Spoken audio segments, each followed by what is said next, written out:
أعوذ بالله السميع العليم من الشيطان الرجيم بسم الله الرحمن الرحيم الحمد لله رب العالمين وصلي وسلم على نبينا محمد الأمين وعلى آله وصحابته أجمعين أما بعد والسلام عليكم ورحمة الله وبركاته.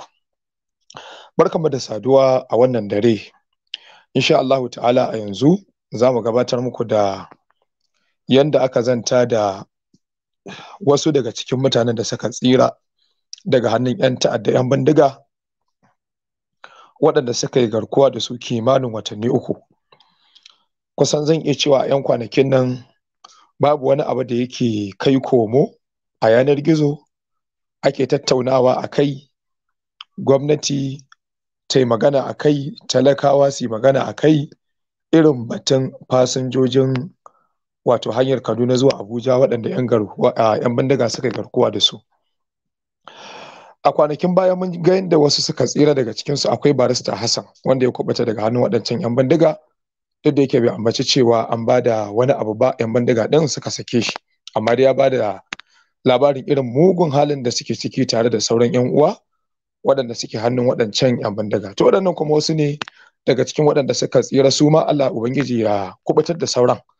Za ku je yadda suke ba da labarin halin da suka tsinci kansu da yadda suka tsira, wanda na farkon su ya ba da labarin wani abu da ya faru da shi, wato abin da ake cewa mai rabon ya ga baɗi, zakaran da Allah ya nufa da cara, da dai karin magana makamantan waɗannan. An harbe shi da bindiga, bindigar ta gogi cikinsa amma dai bai mutu ba. Yaya likita ya kubutar da shi ta hanyar yi masa aiki a cikin jeji din a hannun 'yan bindiga din, duka za mu ji daga bakin su a cikin wannan zantawa da aka yi da su. Allah Ubangiji ya yi mana waɗannan matsaloli, ya kawo mana ƙarshen su. Ba tare ɓata lokaci ba, yanzu bari in kunna muku wannan bidiyo da muku kalla, domin masu magana na cewa waka a bakin mai ita ta fi daɗi. Alhamdulillah wa salatu wa salam ala rasulillah sallallahu alaihi wasallam. Alhamdulillah na kasance ɗaya daga cikin fasinjojin jirgi na ƙasa wanda za mu zo daga Abuja za mu zo Kaduna, sai kuma itila'i ya faru da mu. Muna hannunsu dai alhamdulillah har zuwa kwana 85. So ranar irin ta yau ran a Talata ina zaune na gama sallan duha, sai ina jin shirbi ina karanta sunan Allah ɗifu, sai na ji ƙara, sai muka ce wannan ƙarin bindiga ne, sai na ce ina lillahi, ina jin ma kaman ya same ni, sai na duba sai na ga jini ne yake shigowa gajeren wandona. Ina ɗagawa sai 'yan uwana wanda muke tare da su a cikin ɗaki sai suke cewa an harbe ni, an harbe ni. Sai na duba ya daga ni, sai dokta muna tare da shi sai ce kwanta, da na kwanta sai aka duba sai aka gani, sai na ciccire rigana, sai singileti na jini yana ta zuba, sai aka samu sai aka rufe wurin da harbin ya shafe ni a ciki na dan saman cibiya na ne kaɗan. To a takaice da aka jira doktan shi ya zo, sai aka dan samu, sai ya zo da hangula ba aljihun shi ya dan sa yatsan shi a cikin ciki na, yana dan taɓa hanji na, yana duba bullet din dan ba a ga inda bullet din yake ba a takaice. So daga baya kuma ya ƙara sa almakashi ya ƙara dubawa, yana tabawa, ina ƙara ina lillahi wa inna ilaihi raji'un da sauransu dai.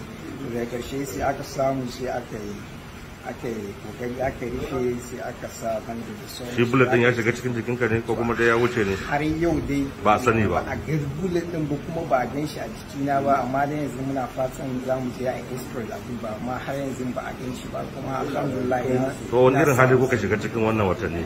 To gaskiya ne tun daga lokacin daga muka ji kara a cikin jirgi, muka ji karan bom, tun daga lokacin a ruɗe muke, yadda rana ma ta faɗi, takalma na suka zube, haka da muke ta tafiya da yi har zuwa kullum ana kwana da mu da bindiga, su ba kwanciyar hankali ba ni sila. To wani kira za ka yi a shugabantar tarayya akan bayan Allah da kuka bari a can? To hakika gaskiya akwai tsohuwa da muka bar ta kai kusan shekara 90 da wani abu, da sauran kuma yara ƙanana su ne musamman wanda suka fi a ba tausaya musu, amma ko mutum ɗaya ba ma san ma ya ƙara kwana. Da haka abin da gwamnati tarayya za ta yi na ƙoƙari, Allah ya ba ta iko, da kuma sauran 'yan uwanmu da suke taimaka mana duk su yi ƙoƙari, wannan mutane su biyo bayan gobe Laraba in Allah ke. To masha Allah. The situation is really dire and terrible.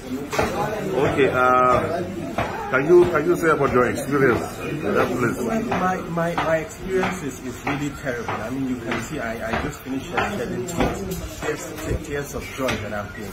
I mean, I have returned back and I'm going to be reunited with my family very soon.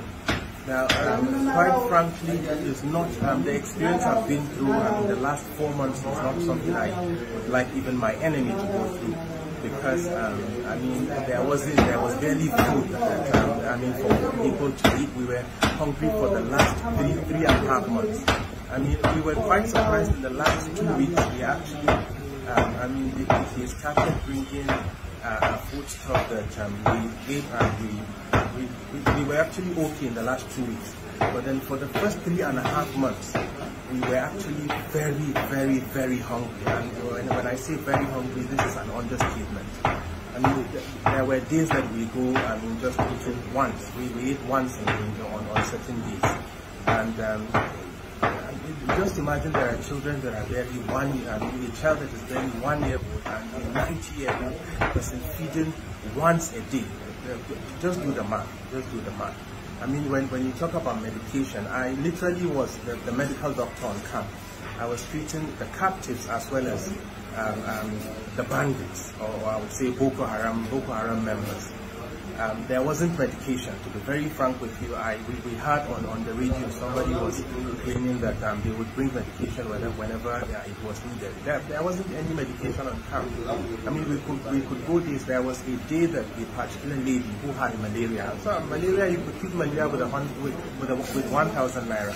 But this lady literally was going into coma because there wasn't medication for her. I mean, there wasn't medication for her malaria. So the situation is really terrible. Any molestation, beating? Well, I personally did not experience any molestation, but then some women on camp claimed that there were attempts at molestation. But I personally did not experience this, and this happened in the first 1 to 2 weeks after we were held captive. Your final advice to the federal government regarding the condition of the remaining captives?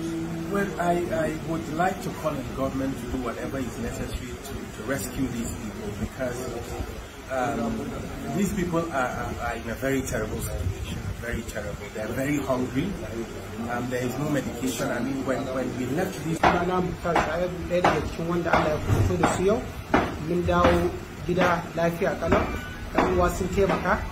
so kwanan mu 127 yau Allah ya kawo ƙarshen zaman mu. Muna kira ga gwamnatin tarayya da masu hannu da shuni su taimaka ma sauran uwanmu da suka rage. Su taimaka ma sauran uwanmu da suka rage dan Allah dan Annabi a samu a ceto rayuwarsu saboda suna cikin wani hali. Mun gode. Is that I keep on saying that there is nothing dialogue and negotiation will not achieve. In a situation where military force will not work, dialogue will certainly work. This thing happens over 4 months ago, and most of these victims, are in terrible condition, as you can see in these pictures. As for me, I have said it before. I have formally withdrawn myself from anything that has to do with negotiation. To, ‘yan uwa Allah ya muku albarka, kun dai ji yadda waɗannan bayan Allah suka tsira da kuma halin da suka samu kansu yayin da suke hannun waɗancan ‘yan ta'adda. Babu abin da za mu ce sai dai Ubangiji Allah ka kubutar da sauran waɗanda suke hannunsu, musamman waccan tsohuwa wacce aka ambata. Duk da yake ba ambata a ciki ba, amma ga dukkan alamu sun tsira ne sakamakon farmaki da ‘yan ta'adda a jami'an tsaro suka kai kan ‘yan ta'adda ɗin. Wataƙila ma irin harbin da sojoji suka yi ne ya samu ɗaya daga cikinsu, domin a cikin labarin za ku ji inda ya bada labarin suna ta tafiya sun gudu dai, da haka har suka kai ga inda suka je har suka kwabuta. Wannan yana nuna maka cewa lalle an fara yaƙi da waɗannan mutane, ko kuma mu ce ana yi ɗin. Duk da yake ba za mu wanke hukuma 100% ba, to amma dai alhamdulillah ga dukkan alamu an ɗan lumfasa. Matsalolin tsaron Najeriya babu abin da suke bukata irin addu'a. Abin da kuka na rubuta a ƙaramin rubutu da ke wucewa daga ƙasa, babu abin da ƙasar mu take bukata irin addu'a. Kada mu gajiya, kar mu zaci cewa addu'a ba ta ci, a'a addu'a tana ci yan uwa. Ubangiji baya saba alƙawari. Allah bai taɓa yin alƙawari ya saba ba, sai dai Allah yana da hikinkimu yakan jarrabu bayi wani lokacin ku yi ta addu'a ku zaci cewa ba a karba ba, amma kuma an karba, ko ma dai ana karba, sannan daga bisani kowa zai dara. To da haka mu yawaita addu'a, mu yawaita sadaka, mu yawaita kaunar juna da istighfari da salatin annabi, insha Allahu ta'ala waɗannan matsaloli za su wuce. To yan uwa da ku kasance tare da mu daga farkon wannan shiri har ƙarshe, waɗanda suka yi comment da waɗanda ba su yi ba, duka muna muku fatan alkhairi. Malam Ali Tyson 44 da irin su Malam Abubakar Sadiq da Muhammad Abdu da Daily Remainder TV da Malam Idris Abdullahi da Abdullahi Umar da Yunus da Malam Karumi Abubakar da Malam Haruna Idrisa BGD TV, Malama Fatima Abubakar, Malam Naziru Musbahu da Malam Usman da Malam Yusuf Usman da Malam Abdulrahim da dai sauran yan uwa da kuka aiko da sakonnin gaishe-gaishe, duka na gani kuma na gode, ina jinjina sosai. Ubangiji ya bar zumunci da waɗanda ma ba su yi magana ba. Muna roƙon Allah subhanahu wataala da ya sa mu dace, ya gyara mana ƙasar mu Najeriya, ya mana maganin abin da ya fi ƙarfin mu. Wa sallallahu wa baraka ala nabiyina Muhammad wa alihi wa sahbihi wa sallam. Wassalamu alaikum wa rahmatullahi wa barakatuh.